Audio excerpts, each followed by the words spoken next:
نحمده ونصلي على رسوله الكريم أما بعد أعوذ بالله من الشيطان الرجيم بسم الله الرحمن الرحيم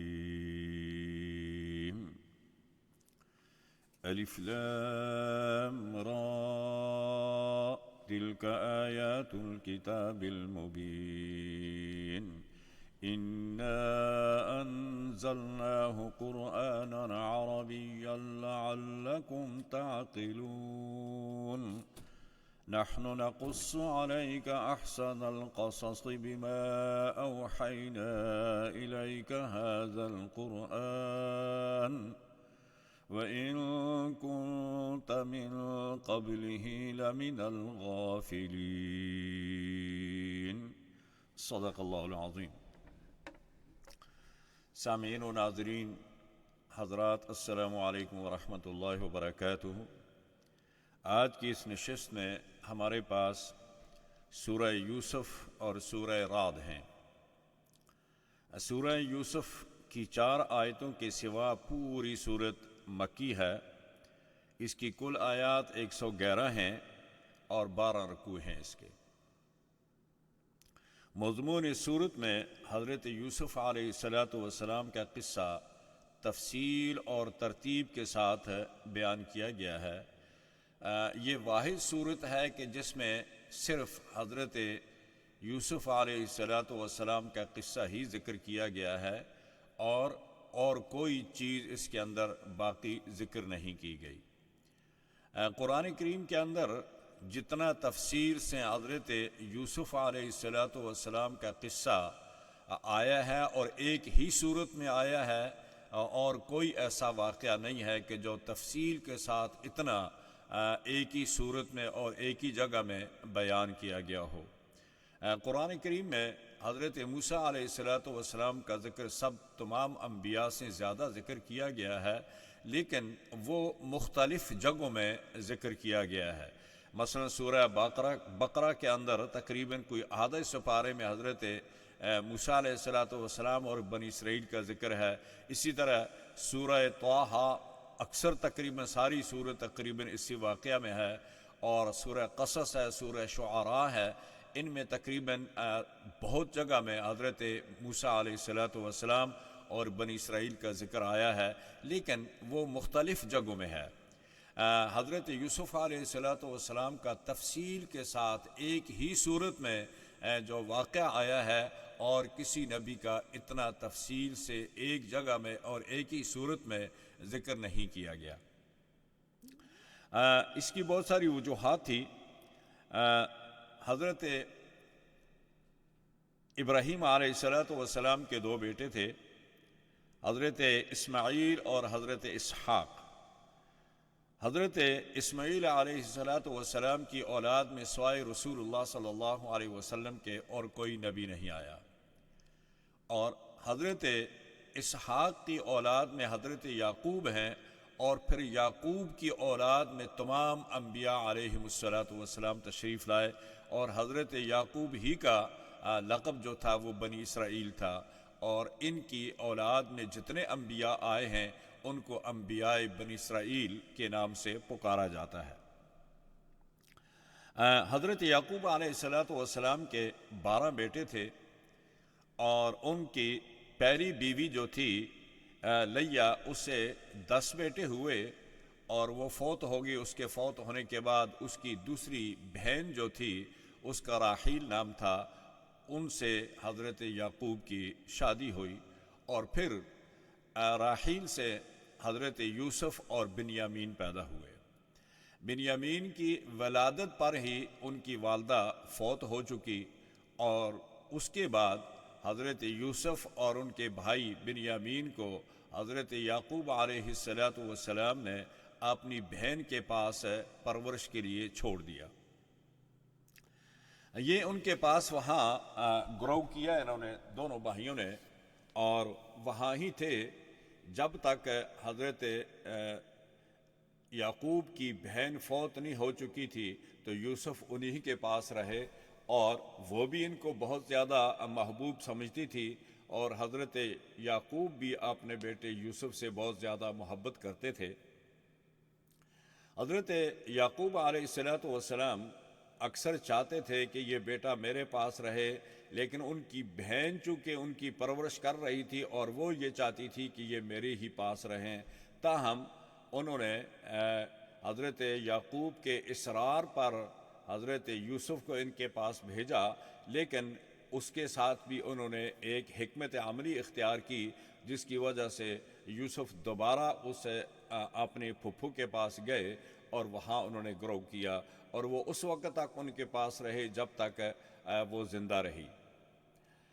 حضرت یعقوب علیہ السلام بہت زیادہ ان سے محبت کرتے تھے۔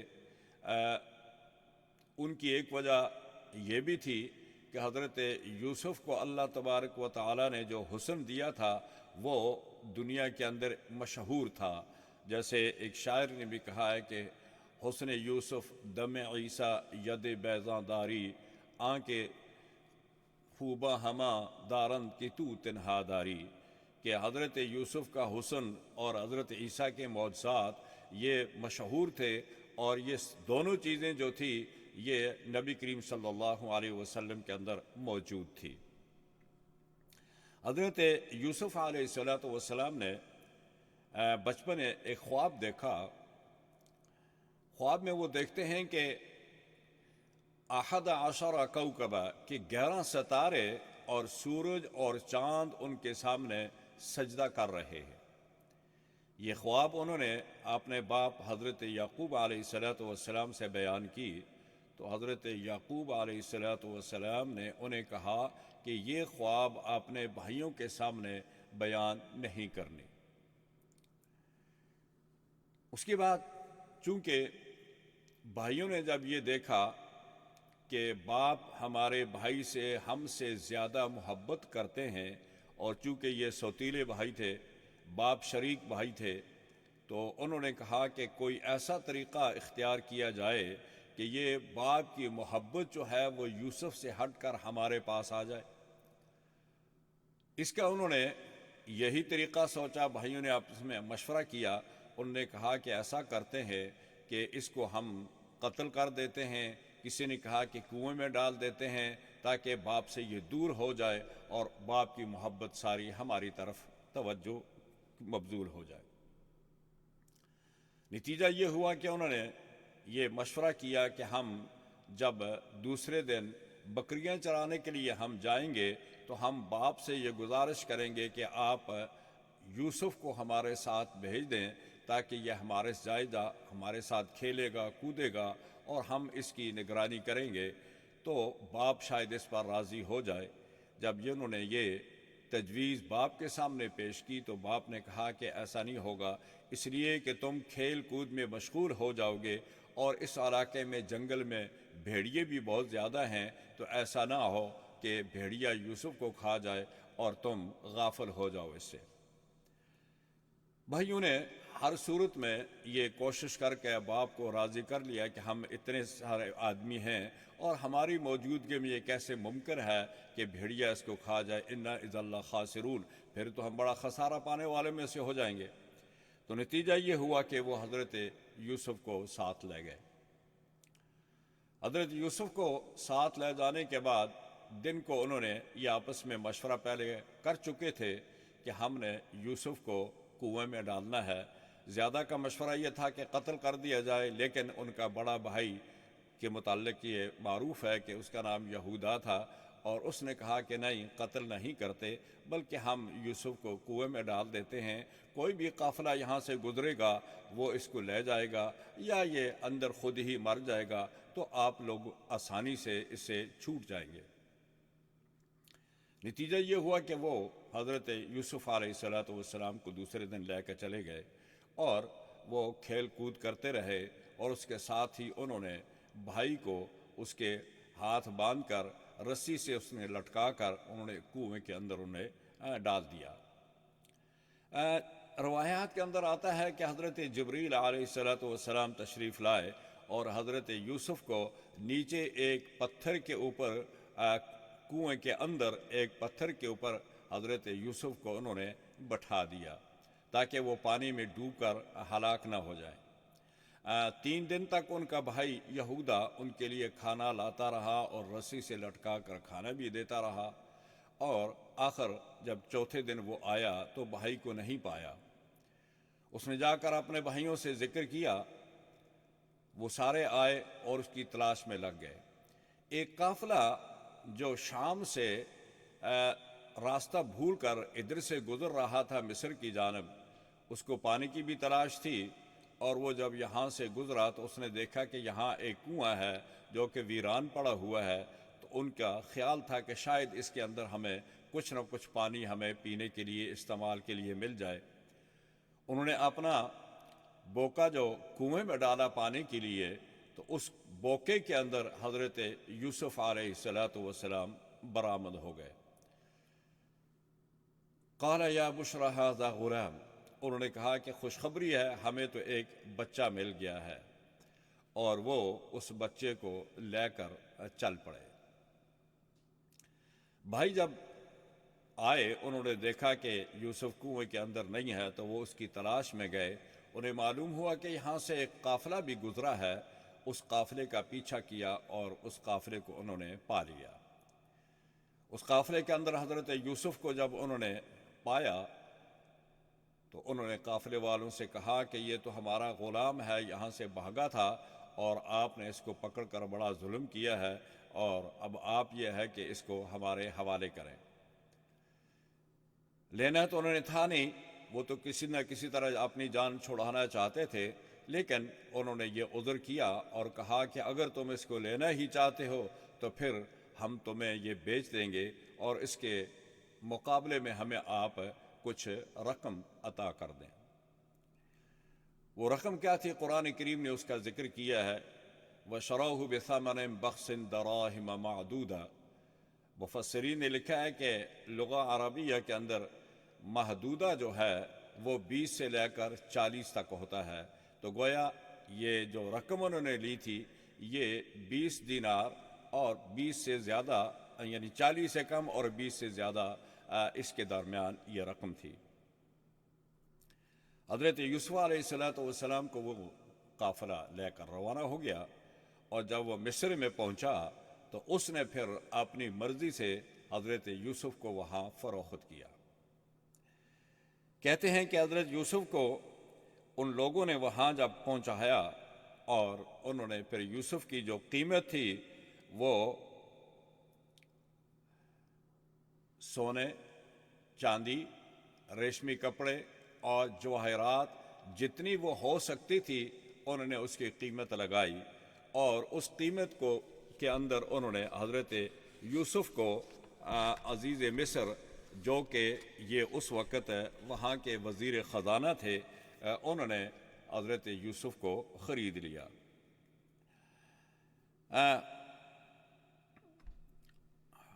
ابن جریر اور ابن ابی حاتم نے وغیرہ نے اس کو استثنائی طور پر کہا ہے کہ حضرت یوسف علیہ السلام کا یہ واقعہ جو تھا، اس کے خاص ایک پہلو یہ بھی تھا، وَأَوْحَيْنَا إِلَيْهِ لَتُنَبِّئَنَّهُمْ بِأَمْرِهِمْ هَذَا، کہ ہم آپ کو ایک وہی کی ہم نے ان کی طرف کہ ہم آپ کو باخبر کریں گے ایک ایسے حکم سے، یعنی جب بھائی یوسف علیہ السلام کو جنگل میں لے گئے اور کنویں کی گہرائی میں ڈالنے پر وہ متفق ہو گئے، تو اللہ تعالیٰ نے یوسف علیہ السلام کو بذریعہ وحی مطلع کر دیا کہ ایک ایسا وقت آئے گا کہ جب تم اپنے بھائیوں کو ان کے اس کرتوت پر متنبع کریں گے۔ بعض نے کہا کہ یہ وحی تھی، بعض نے کہا ہے کہ یہ وہ ایسا ہی الہام تھا جیسے الہام اللہ تعالیٰ نے حضرت موسیٰ کی ماں کو کیا تھا، وَأَوْحَيْنَا إِلَىٰ أُمِّ موسیٰ۔ لیکن یہ بھی ابن جریر اور ابن ابی حاتم وغیرہ نے یہ لکھا ہے کہ یہ وحی تھی جیسے حضرت عیسیٰ علیہ السلام کو بچپن میں ایک وحی کی گئی تھی۔ لہٰذا یوسف علیہ السلام وہاں فروخت ہو جاتے ہیں، اور فروخت ہونے کے بعد جو وہاں کا وزیر خزانہ تھا، سنا ہے کہ اس بادشاہ مصر جو تھا اس زمانے میں قوم عمالقہ کا ایک شخص تھا، اس کا نام ریان بن اسید تھا۔ تو یہ جو تھے یہ وزیر خزانہ تھے ان کے، ان کا نام عزیز مصر کے نام سے یہ جانے جاتے ہیں۔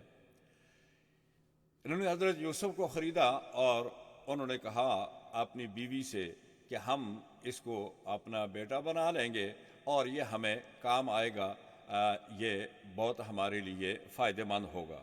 لہذا حضرت یوسف ان کے ہاتھ چلے گئے۔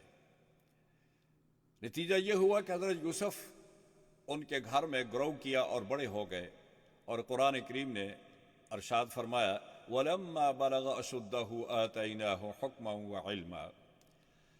اللہ تبارک و تعالیٰ نے ان کو حکمت بھی دی تھی، علم بھی دیا تھا، اور خصوصی طور پر اللہ نے انہیں تعبیر خواب کے اندر اللہ نے ان کو ایک مہارت عطا فرمائی تھی۔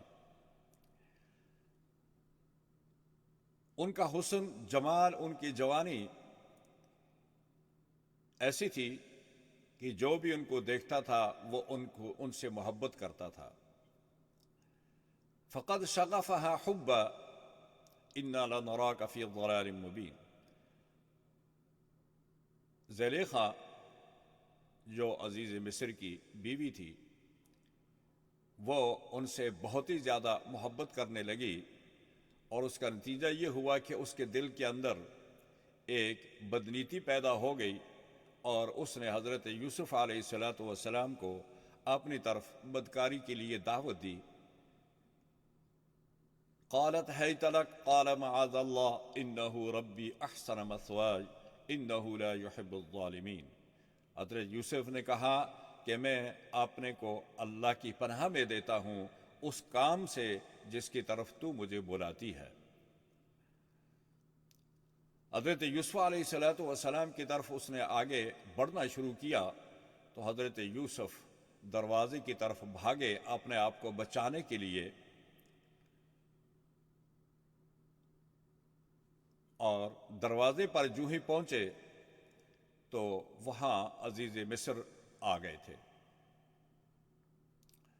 واستبق الباب وقدت قمیصه قد من دبر۔ اس نے پیچھے سے حضرت یوسف کا کرتا پکڑا اور اس کرتے کو کرتا پھٹ گیا۔ یوسف آگے بھاگ رہے تھے، وہ پیچھے کھینچ رہی تھی، اور جو ہی دروازے پہ پہنچے دروازہ کھولنے کے لیے تو آگے عزیز مصر کھڑے تھے۔ جو ہی زلیخا نے اپنے خاوند کو دیکھا تو فوراً اپنے آپ کو بچانے کے لیے اور اپنا ملبہ حضرت یوسف پر ڈالنے کے لیے کہنے لگی کہ من اراد بأہلک سوءا الا ان یسجن او عذاب علیم۔ آپ کا کیا ارادہ ہے اس شخص کے بارے میں جو آپ کی فیملی کے ساتھ بددیانتی کا سلوک کرے۔ عزیز مصر پریشان ہو گئے کہ یہ کیا واقعہ ہو گیا۔ نتیجہ یہ ہوا کہ اللہ تبارک و تعالی نے ایک بچے کو گواہی کے لیے کھڑا کر دیا، اور اس نے ایک صورت پیش کی ان کے سامنے کہ آپ یہ دیکھیں یوسف اور زلیخا کا فیصلہ بڑا آسان ہے۔ آپ دیکھیں کہ اگر یوسف کی قمیص آگے سے پھٹی ہوئی ہے تو اس کا مطلب ہے کہ یوسف قصوروار ہے، اور اگر ان کی قمیص پیچھے سے پھٹی ہوئی ہے تو اس کا مطلب یہ ہے کہ زلیخا قصوروار ہے۔ اور ان کان قمیصہ قد من قبل فصدقت وهو من الكاذبین وان کان قمیصہ قد من دبر فكذبت وهو من الصادقین فلما رأى قمیصہ قد من دبر قال انه من کیدکن ان کیدکن عظیم۔ جب قمیص دیکھی گئی تو وہ پیچھے سے پھٹی ہوئی تھی، انہوں نے کہا کہ یہ اس عورت کا ہی مکر لگتا ہے۔ لہذا نتیجہ یہ ہوا کہ اب اس نے اپنے آپ کو ملامت کرنے کے بجائے وہ حضرت یوسف پر سارا ملبہ ڈال دیا گیا تاکہ ان کی عزت محفوظ ہو جائے۔ اس کے ساتھ زلیخا نے ایک اور کام بھی کیا، وہ یہ کہ جب یہ بات ادھر ادھر پھیلنے لگی تو اس نے شہر کے جو بڑے رؤساء تھے، بڑے جو عہدیدار تھے، ان کی عورتوں کو بلایا دعوت کی گھر میں، اور دعوت کے ساتھ ساتھ حضرت یوسف علیہ السلام کو بھی وہاں مدعو کیا. انہوں نے کہا کہ اب آپ نکل آئیں باہر. جب یوسف باہر نکلے اور عورتوں نے حضرت یوسف کو دیکھا تو انہوں نے فَقَطَّعْنَ أَيْدِيَهُنَّ وَقُلْنَ حَاشَ لِلَّهِ مَا هَذَا بَشَرًا إِنْ هَذَا إِلَّا مَلَكٌ كَرِيمٌ. عورتوں نے کہا کہ واللہ یہ تو ایک فرشتہ لگتا ہے، انسان اتنا حسین نہیں ہو سکتا ہے. لہذا عورتوں نے حضرت یوسف علیہ السلام کے حسن اور جمال کو دیکھ کر وہ اتنی آپے سے باہر نہیں نکل گئی، انہوں نے اپنے ہوش کھو بیٹھے اور انہوں نے اپنی انگلیاں کاٹ ڈالی. لکھا ہے، مورخین لکھتے ہیں کہ دیکھ لے کہ حضرت یوسف علیہ السلام کے حسن کو دیکھ کر عورتیں انگلیاں تو کاٹ رہی ہیں، کاٹ دی، لیکن ایمان نہیں لائی. لیکن رسول اللہ صلی اللہ علیہ وسلم کے حسن کو دیکھ کر آپ کے صحابہ ایمان بھی لے آئے اور اپنے گلے کٹانے کے لیے بھی تیار ہو گئے. یہ فرق تھا حضرت نبی کریم صلی اللہ علیہ وسلم کے حسن میں اور حضرت یوسف کے حسن میں. سرکار دو عالم صلی اللہ علیہ وسلم نے ارشاد فرمایا کہ جب معراج کی رات میں اللہ تعالیٰ نے مجھے یوسف سے ملاقات کرائی تو میں نے یوسف کے حسن کو دیکھا تو اس سے معلوم ہوا کہ اللہ تبارک و تعالیٰ نے آدھا حسن پوری دنیا کا یوسف کو دیا ہوا ہے اور آدھا حصہ اس کا اللہ تعالیٰ نے پوری دنیا میں تقسیم کیا ہے. اتنے وہ حسین تھے. لہذا یوسف علیہ السلام کے بارے میں یہ فیصلہ کیا گیا کہ ان کو جیل میں بھیج دیا جائے. حضرت یوسف نے دعا کی کہ اے اللہ، جس طرف یہ مجھے بلاتی ہے اس سے بہتر ہے، رب السجن احب الی مما یدعوننی الیہ والا تصرف عنی کیدہن اصب الیہن واکن من الجاہلین. فاستجاب له ربه فصرف عنہ کیدہن انہ هو السمیع العلیم. اللہ تعالیٰ نے یوسف کی دعا قبول کر دی کہ اے اللہ، مجھے جہل بہتر ہے اس بات سے جس کی طرف یہ مجھے دعوت دیتی ہے. یعنی بدکاری سے مجھے جہل میں جانا منظور ہے لیکن بدکاری نہیں کروں گا. اللہ تعالیٰ نے حضرت یوسف کی دعا سنی اور یہ جہل میں پہنچ گئے. جہل میں پہنچتے ہیں، جہل کے ساتھیوں نے جب یوسف کو دیکھا، ان کی چال ڈھال، ان کا حسن جمال، ان کی پرسنلٹی، تو انہوں نے کہا کہ یہ کیسے ممکن ہوا اس شخص کو جیل میں آنا. اور ان لوگوں نے کوشش کی کہ حضرت یوسف علیہ السلام کا قرب حاصل کریں. ان میں سے دو شخص آئے، انہوں نے آ کر انہوں نے خواب دیکھے اور وہ خواب حضرت یوسف کے سامنے انہوں نے بیان کیے.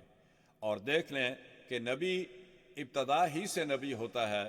جب اللہ تبارک و تعالیٰ کسی کو نبوت عطا فرماتے ہیں تو وہ اس کو بچپن سے، یعنی اس کا انتخاب جب وہ پیدا ہوتا ہے تو اسی وقت سے وہ نبی ہوتا ہے. لیکن وہ نبوت کا اعلان اور اس کا اظہار جو ہوتا ہے وہ اللہ کے حکم سے اس وقت کرتا ہے جب اللہ تبارک و تعالیٰ کی مرضی ہوتی ہے، ان کی منشا ہوتی ہے، جب اللہ چاہتے ہیں.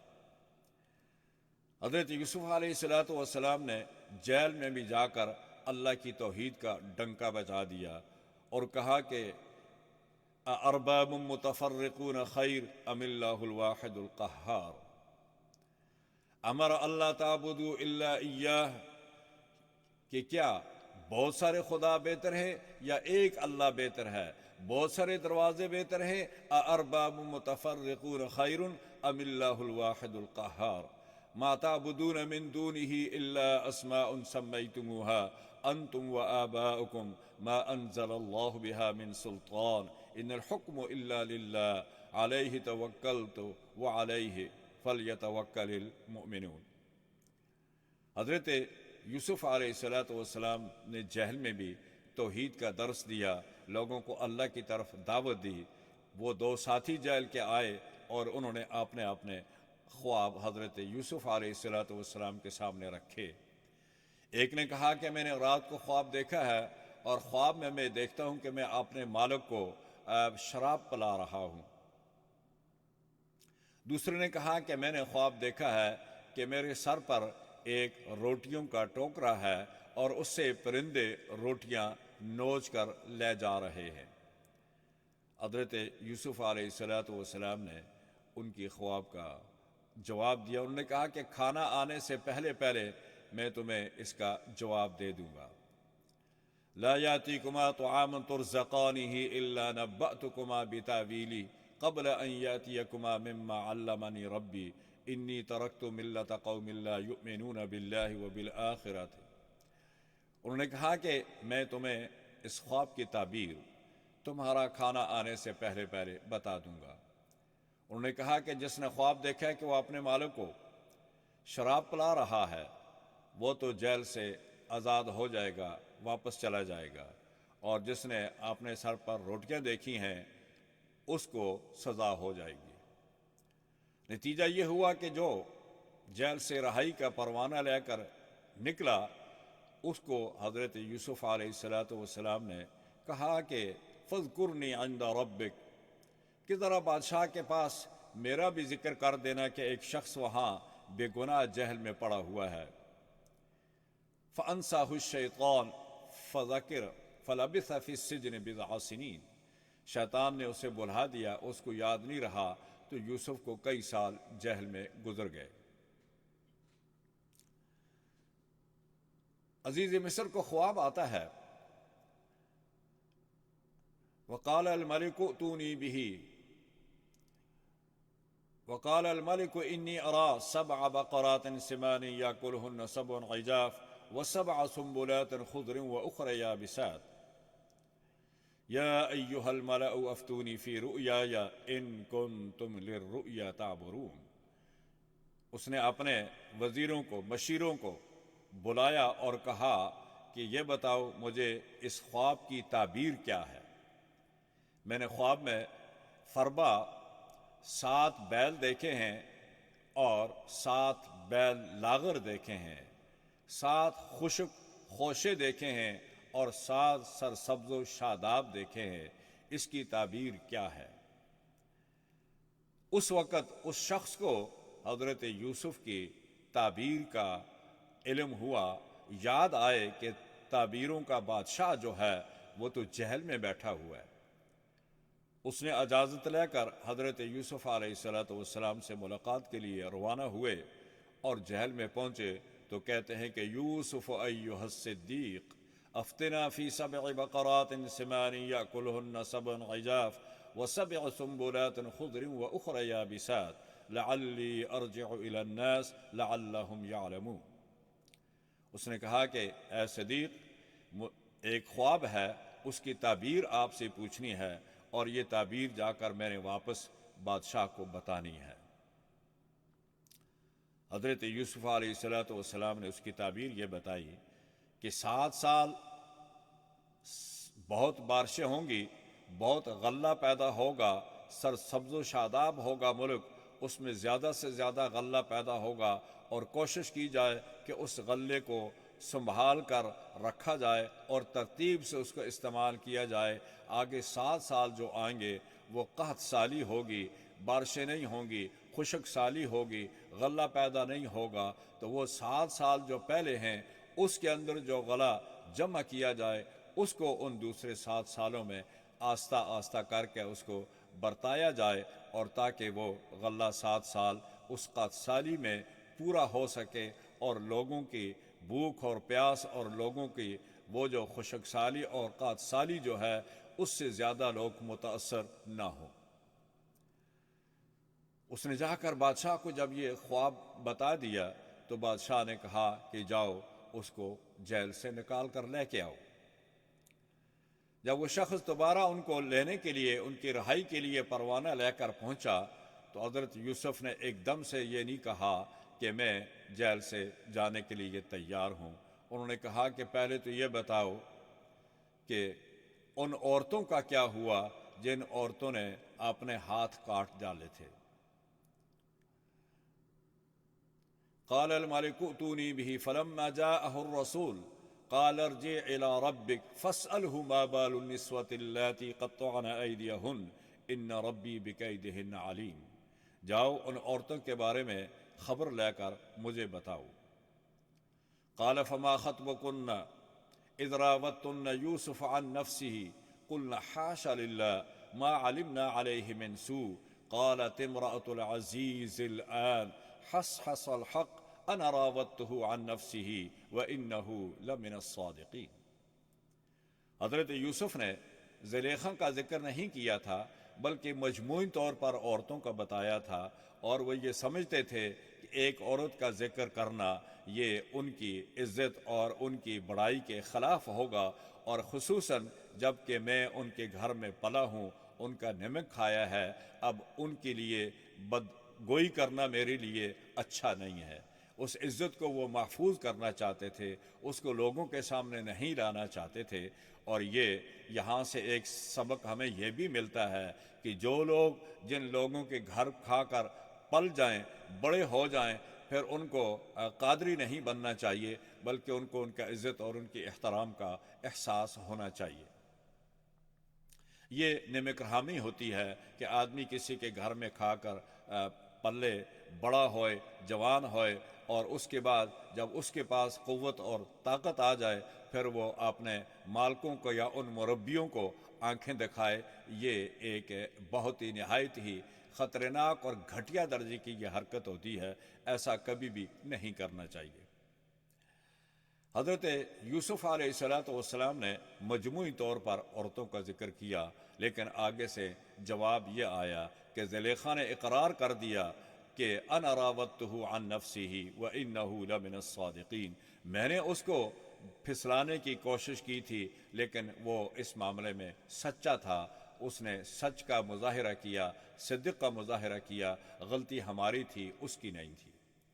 نتیجہ یہ ہوا کہ حضرت یوسف کو جیل سے رہائی مل گئی، وہ واپس آئے، عزیز مصر نے ان کو اپنے پاس رکھا، مشیر رکھا، اور ان کا ایک سرکاری پروٹوکول اس کو دیا، اور اس کے بعد ان کو کہا کہ میں آپ کو وزیر خزانہ بنانا چاہتا ہوں تاکہ آپ نے جو میں نے خواب دیکھا ہے اس کو آپ نے بہتر طریقے سے اس کی تعبیر بتائی اور اس کو امپلیمنٹ کر کر آپ ہمیں دکھائیں تو یہ ہمارے لیے سب سے بہتر ہوگا۔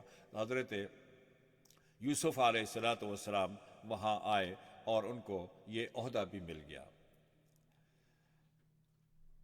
قال انی حفیظ علیم، کہ میں آپ کے پاس ایک حفاظت کرنے والا اور اس معاملے کو جاننے والا ہوں۔ حضرت یوسف علیہ السلام نے اپنے اس حسن تدبیر سے اس معاملے کو اتنا اچھی طریقے سے، جب وہ پہلے 7 سال آئے اس میں غلہ اگایا اور اس میں سے کہا کہ اس کو کھایا بھی جائے لیکن اس کا 5واں حصہ جو ہے اس کو محفوظ کر دیا جائے، اور اس کو محفوظ کرنے کا ایک طریقہ یہ بھی ہے کہ جو غلہ ہوگا، جو گندم ہوں گی، اس کو خوشو ہی میں رکھنا ہے، باہر نہیں نکالنا ہے، اس لیے کہ باہر نکالنے سے گھن لگ جاتا ہے دانوں میں اور اس کو گھن کھا کر خراب کر دیتا ہے، اور اندر خوشوں کے اندر گھن نہیں لگتا ہے، لہذا اس کو خوشوں کے اندر ہی رکھا جائے اور ضرورت کے مطابق اس کو نکالا جائے۔ لہذا جب یہ خبر ارد گرد دوسرے شہروں میں پہنچی تو لوگ غلہ لینے کے لیے آئے، اس میں حضرت یعقوب علیہ السلام نے اپنے بیٹوں کو بھی بھیجا، وہ بھی آئے، وہ بھی غلہ لے کر گئے۔ اس سے آگے واقعہ انشاءاللہ دوبارہ کسی موقع پر بیان کریں گے کیونکہ وقت ہمارا ختم ہو گیا ہے۔ اسی پر اختتام کرتے ہیں۔ اللہ تعالیٰ مجھے اور آپ سب کو اس پر عمل کرنے کی توفیق عطا فرمائے۔ اللہم صلی علی سیدنا محمد وعلی آل سیدنا و مولانا محمد وبارک وسلم۔ الحمد للہ رب العالمین والعاقبۃ للمتقین والصلاة والسلام علی اشرف الانبیاء والمرسلین۔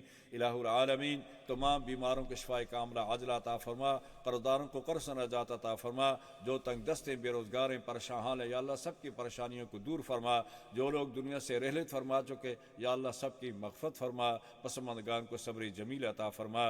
الہ العالمین یہ رمضان کا مہینہ ہے، اس میں ہم سب کے گناہوں کو معاف فرما اور ہمارے آنے والی جنریشن کی حفاظت فرما۔ وصلی اللہ علی النبی وعلی آلہ واصحابہ اجمعین برحمتک یا ارحم الراحمین۔